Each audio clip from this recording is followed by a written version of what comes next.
ఇటీవల అసెంబ్లీ ఎన్నికల్లో అధికారులెవరూ తమకు సహకరించలేదని నెల్లూరు జిల్లా ఆత్మకూరు టీడీపీ అభ్యర్థి మాజీ మంత్రి ఆనం రామనారాయణ రెడ్డి అన్నారు. అధికారులంతా వైసీపీకే కొమ్ము కాశారని ఆరోపించారు. పోలింగ్ కేంద్రాల వద్ద సరైన బందోబస్తు ఏర్పాట్లు చేయలేదని విమర్శించారు. సమస్యాత్మక మండలం మర్రిపాడులో 1 నుంచి 10 పోలింగ్ కేంద్రాల్లో నాటు బొమ్మల సంస్కృతి ఉందని, అలాంటి చోట్ల మహిళా కానిస్టేబుళ్లను నియమించడాన్ని తప్పుపట్టారు. ఉన్నతాధికారులకు ఫిర్యాదు చేస్తే తప్ప భద్రత గురించి పట్టించుకునే నాథుడే లేడని మండిపడ్డారు.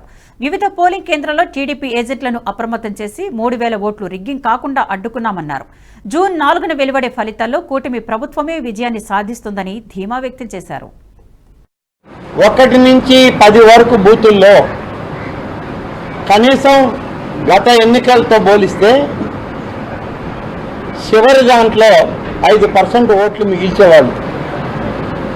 మొత్తం బ్యాలెట్లన్నీ కూడా పూర్తి చేసుకునేవాళ్ళు. ఎవరో అడగడానికి లేదు. అక్కడ ఎవరైనా ప్రశ్నించడానికి పోతే అధికారులు సహకరించేవాళ్ళు కాదు. కానీ ఈ దఫా తెలుగుదేశం పార్టీ నాయకులు అటు మేకపాటి చంద్రశేఖర్ రెడ్డి గారు కానీ, ఇటు బ్రహ్మానంద రెడ్డి గారు కానీ వీళ్ళు అప్రమత్తమై మా ఏజెంట్లని పూర్తిగా అప్రమత్తం చేసి ఎన్నికలను మేము పూర్తి స్థాయిలో నిర్వహించాం. కాబట్టి ప్రతి బూత్లో 150, 200 నుంచి 300 వరకు ఓట్లు చివరిలో వాళ్ళు వేసుకునే ఓట్లు మిగిలిపోయాయి. ఇంచుమించుగా 10 బూతుల్లోనే 2500 నుంచి 3000 ఓట్లు పోల్ కాకుండా నిలబడిపోయాయి. అంటే ప్రతి ఎన్నికల్లో ఈ ఓట్లన్నీ వాళ్ళకి ట్రాన్స్ఫర్ అయ్యాయి. ఈ దఫా కాకుండా అడ్డుకోగలిగాము. సమర్థవంతంగా మా పార్టీ నాయకత్వం, మా పార్టీ క్యాడర్ నిలపగలిగింది.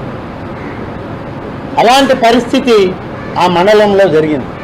దీనికి అందరికీ కారణం సరైనటువంటి రక్షణ లేకపోవడమే. అధికారికంగా ఇవాళ మాకు మేమే రక్షకులుగా తయారయ్యాం. అనేక ప్రాంతాల్లో చేజన్ల మండలం అంతా కొమ్మి లక్ష్మీనాయుడు గారు పర్యవేక్షించారు. అలాగే విజయరామరెడ్డి గారు ఉదయగిరి చూస్తూ, ఆయన మరిపాడు మండలం కూడా చూస్తూ వచ్చారు. మధ్యలో మరిపాడు మండలం అయితే ప్రత్యేకంగా మేకపాటి చంద్రశేఖర్ రెడ్డి గారు, మేకపాటి శాంతమ్మ గారు, బ్రహ్మారెడ్డి గారు వీళ్ళు పర్యవేక్షించారు. ఆత్మకూరు రూరల్ అలాగే సంఘం ఇవి 2 మా పార్టీకి చీఫ్ ఎలక్షన్.